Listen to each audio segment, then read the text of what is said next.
Chamath Mark Patterson, Speech Broadcaster of the Year at the IMRO Irish Radio Awards.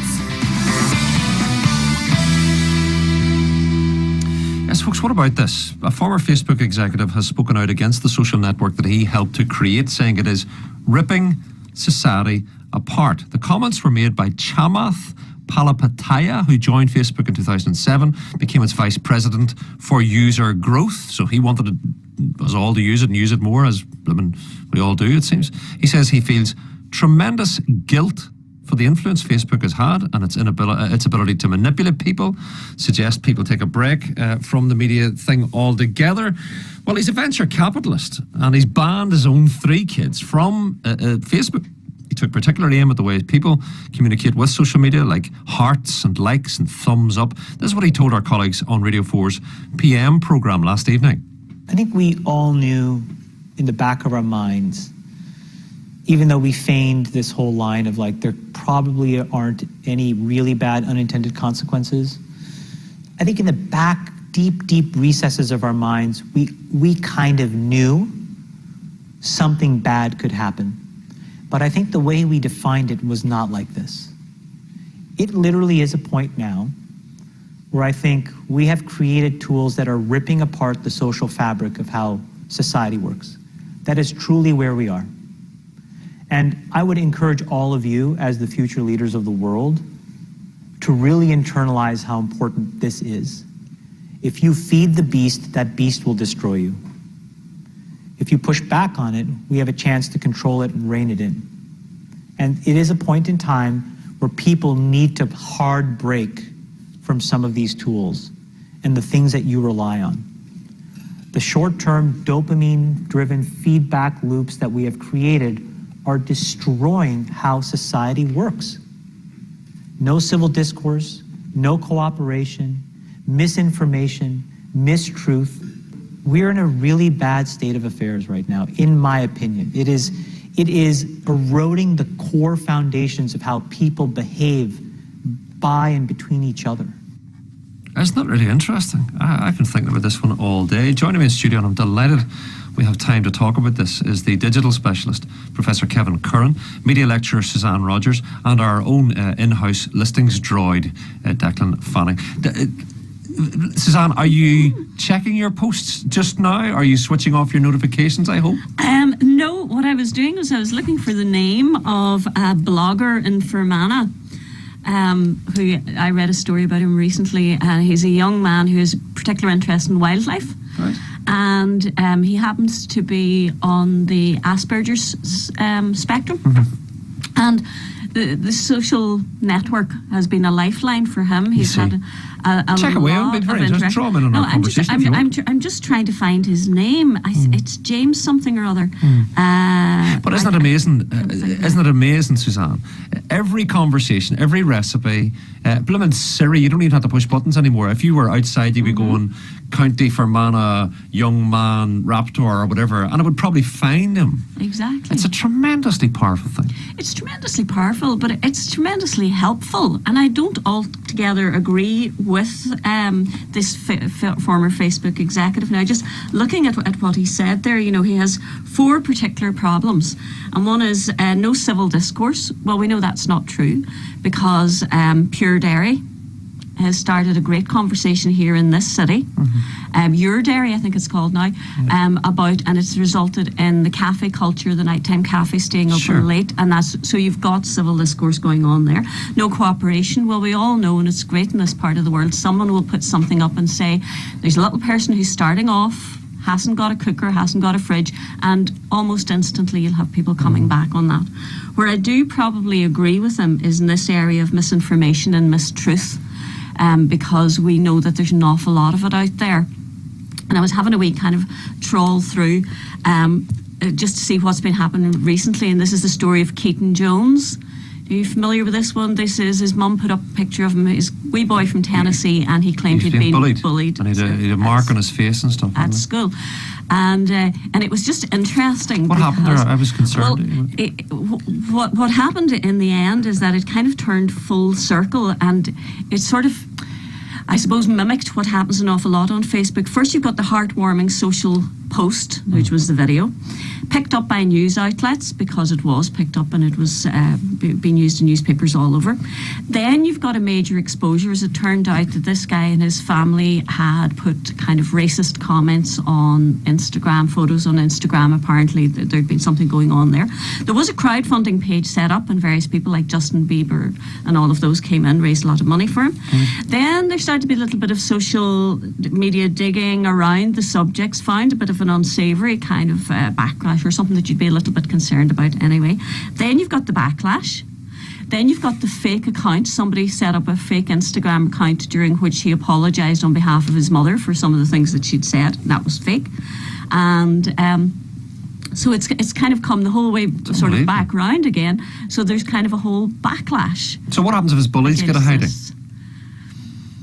In real life? Well, at the school, his school said that the issue had been dealt with, as the way all schools deal at all times. But I thought it was interesting because somebody's final note on this was the Keaton-Jones saga is the most 2017 thing to happen in 2017. But you could argue, Declan, that President Trump's margin in becoming the most powerful human in the planet is his Twitter account.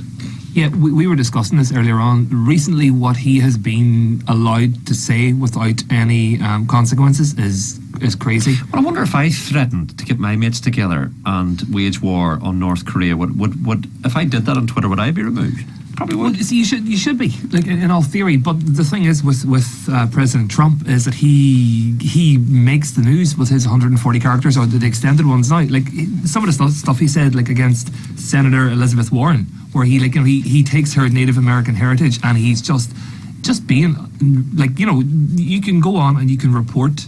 I have gone and reported people before for just some of the things they've said, but yet Donald Trump will not be taken down from Twitter because Twitter was, by all accounts, not doing as well until Donald Trump came up, and the next thing you know, he's just firing out this like nearly AK-47 machine gun of barrages of tweets insulting everybody. He calls her Pocahontas. He does, because of her Native American heritage. And she, at the moment, he's got another little row going as well too with Doug Jones. The tweet he put this morning. This is the chap who won in Alabama. Excuse me. He was saying that well done, but there was a lot of people must have voted through mail, and we have to take for these. But be wary. I'm surmising be wary. There'll be another vote really soon.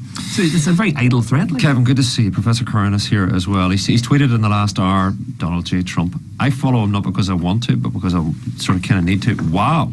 More than 90% of fake news media coverage of me is negative, with numerous forced retractions of untrue stories.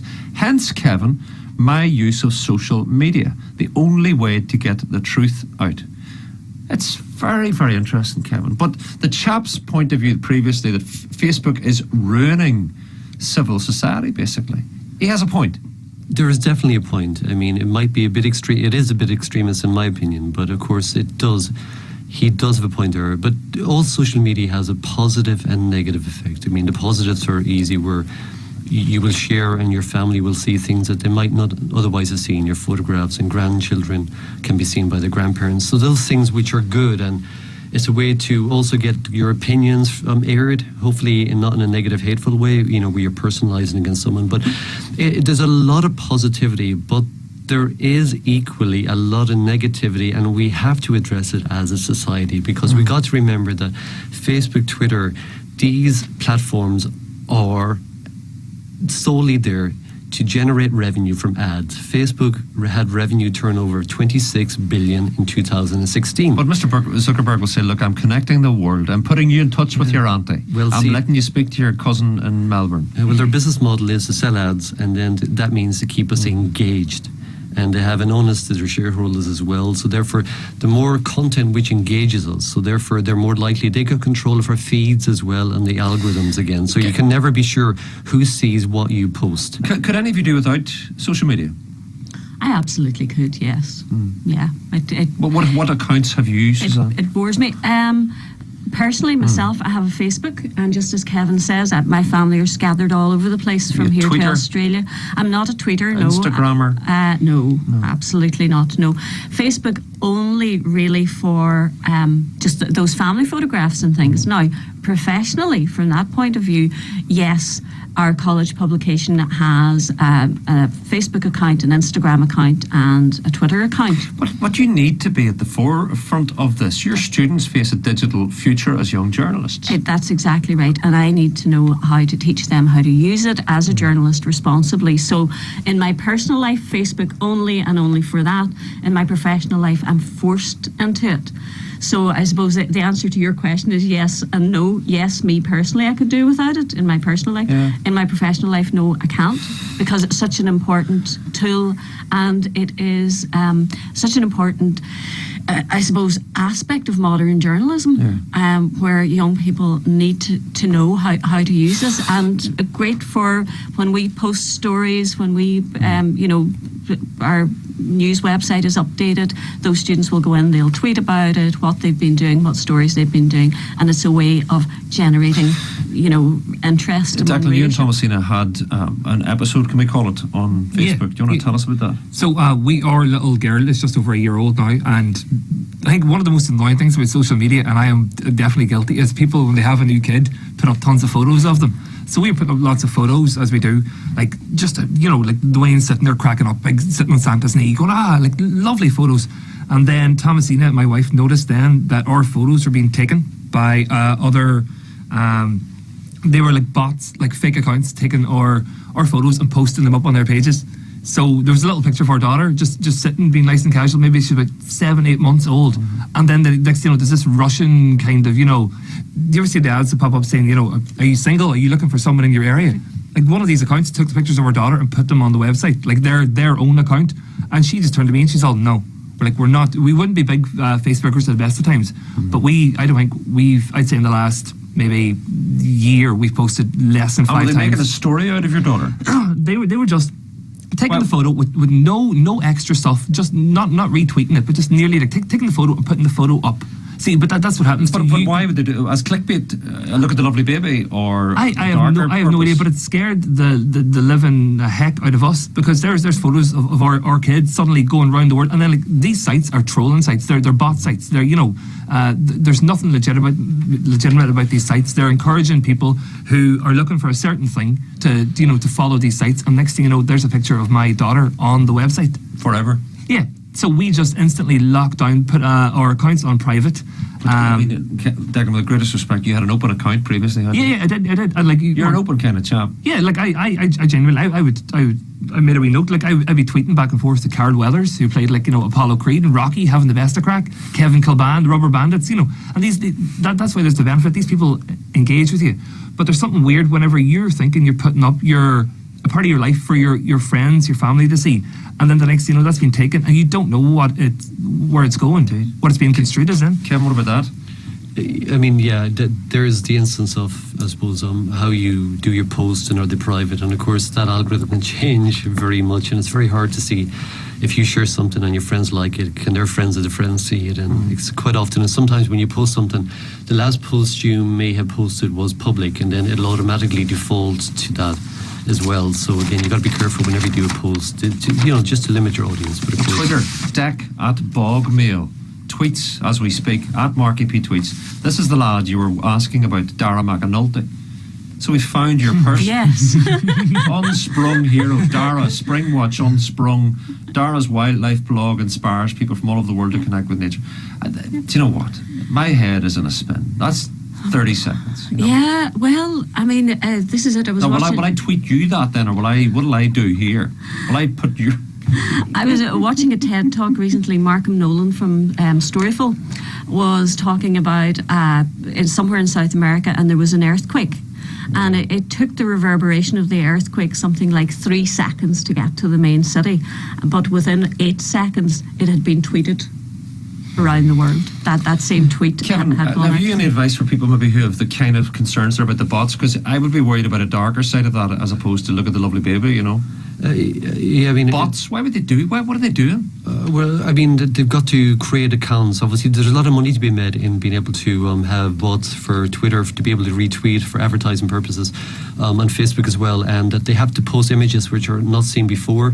they can't use the same image on all sites, otherwise they'll be found out by the automated tools that Facebook have. Has he any rights to his kid's photograph? I mean, but there's the internet with jurisdiction. I mean, good luck to you, Declan. I don't think I do. If I'm putting these posts on, I think if you can find I'm letting them out in the sea, aren't I? Your best bet is obviously, if you know they're on xyz.com, you can go to the host of that site again. But of course, it's very hard. I mean, the police are snowed under at the moment, or in the UK, with other crimes, really. So, listener, Michael, you're in good company, Declan. Sorry, because Rachel Allen actually talked about this recently, where her image was used, and it was for a dating site. It was being put up as these are the kinds of people that you can meet, and she was shocked to find she was on it. How did she stumble across it? Somebody found. Oh, I don't know. That's a whole other conversation. No, I didn't do that badly. That's a whole other conversation. No, somebody she knows saw it, came across it, and alerted her to it. And she's a very good-looking lady and everything. And they alerted her to it, and she found that there was nothing she could do about it. They had her photograph. They were using it, and that was it. Did she get taken down? It's this internet of everything, though. The Consumer Council were on this programme moments ago. There's a tweet. Consumer Council, Marky P tweets, the average price for 500 litres of oil in Derry, London Dairy is currently £233.50. See, that's so helpful, and it's so immediate and accessible and workable. Kevin, listener Michael asks, what is a bot? A bot is it a bot or a bod? No, it's BOT. It's a BOT. bot. Yeah, and you've got herders, bot herds. It's basically an automated account that's controlled by an individual, and he might have thousands or hundreds, tens of thousands of them. And for instance, they're able to tweet. Then all those accounts are able to retweet someone's retweet, or to like it, or to just follow someone as well. And simple as that, to build up. Why though? Why do they get out of their beds in the morning and do that? Well, again, social marketing campaigns will spend a lot of ad budgets, because most of the ad budgets have moved from the papers to the online accounts again, to the Googles of this world and Twitter. So there's a large worldwide global ad campaign budget, and there's a lot of money to be made through ads again. And that's why a lot of the hacking that takes place on Facebook was always to just basically people to advertise their ads and to make money in the ads, because Google will pay you for ad clicks, really, that you have hosted on the third-party site. Listen, Susanna, some thoughtful reactions from listeners on this is for the little thread up this last hour or so. There's an episode of Black Mirror relates to this very question. It says, Nicola, Wallace tells me he's been using Facebook only for a year. I find it very entertaining, which I believe it should be. If people want to post insults to others and Facebook wasn't available, I'm sure they'd find other ways of doing so. It's not social media that is bad, it's just bad people. That's like the American adage about guns, isn't it? There's no such thing as a bad gun, just a bad person with a gun. Well, no, see, I don't totally go along with that, because they're called keyboard warriors, and it's very easy to be insulting and nasty to people when you're not actually meeting them face to face.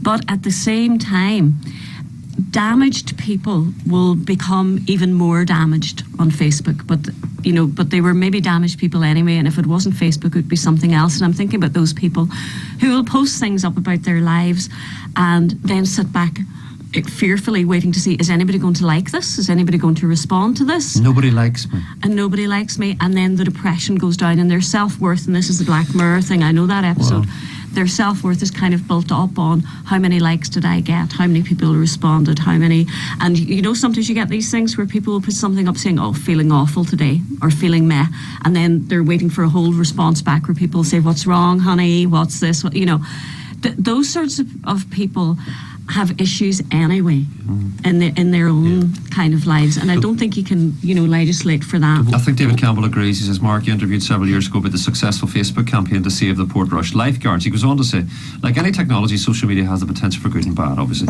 When humans first harnessed fire, they used it to warm themselves up and to cook, but also wielded powers to burn down villages. When they began to use flint tools to build houses, hunted for food, they used the same technology to make weapons in order to wage war on others. What a very interesting point. Social media is another communications technology, like the printing press, Kevin. He says it has given a voice to many people who are often never heard. Perhaps the case of a certain hateful or criminally minded individual was maybe better that way. However, for many others, it's helped raise awareness of other neglected issues home and abroad. He makes a long point, Kevin. It does, yeah. Well, the one advice I give to young people, actually, they've done a ranking of the negativity on all the networks, and YouTube was the one that was most positive, that young people had a good experience on YouTube. The most negative was Instagram, because young women were comparing themselves again, that they kind of forget that everyone's sharing only the best photographs of themselves. Most of the celebrity ones you've seen have been airbrushed, and that they're toned to the. So again, that it's just very important to get across to young people. Just that really what you're seeing, and also not to see the tweets and the likes as a reflection of you or your comments. What I did a few years ago, which really helped me, was I retweeted without any attribution some of the great one-liners from the Edinburgh show. One like hedgehogs. Why can't they share the hedge? These things which were award-winning jokes, and no one knew it wasn't for me. And literally 0 likes. And I just thought, my God, that just shows you, no matter if you come out with the best captions, the best jokes, whatever, it really is no reflection. It's just what you share. Kevin, we think you're funny. Shouldn't. It's not related to the trends and the likes you get, really. And if you get over that, and I would ask anyone to do that experiment, to do stuff that really isn't from them, that's genius, and you will see that really is not reflected. Mental well-being, just finally I want to explore this.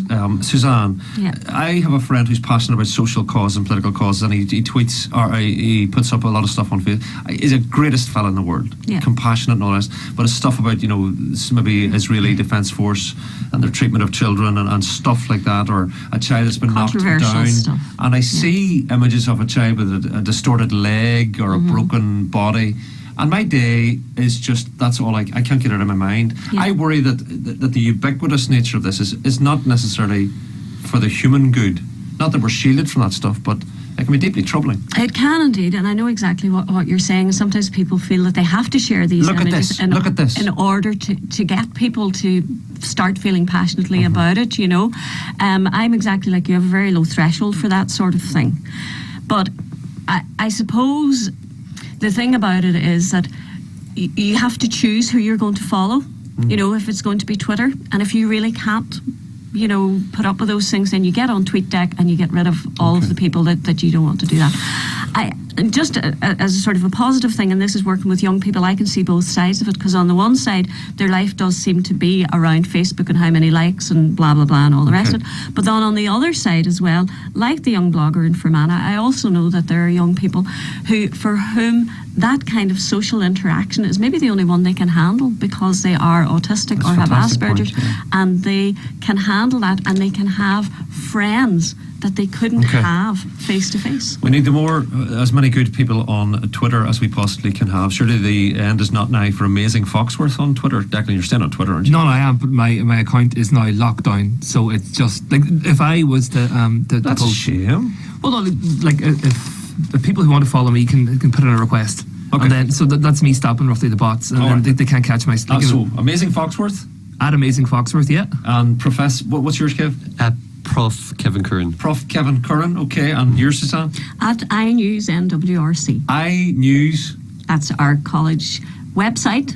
Our NWRC. NWRC, and that's our news website that I have to get a plug-in that our journalism students do. At Marky P Tweets, of course. 4 good accounts to follow, people, if you don't want society to come to an end, as predicted by the chap from Facebook regarding Facebook. So there you go. My thanks to you all. My most engaging, thank you indeed, digital specialist Professor Kevin Curran, media lecturer Suzanne Rogers, and, as I say, Declan, our own Declan from Something from the Weekend on this show on Friday. Very interesting stuff, folks. A little practical appeal. I wonder if you are thinking about giving a good home to a cat or a dog.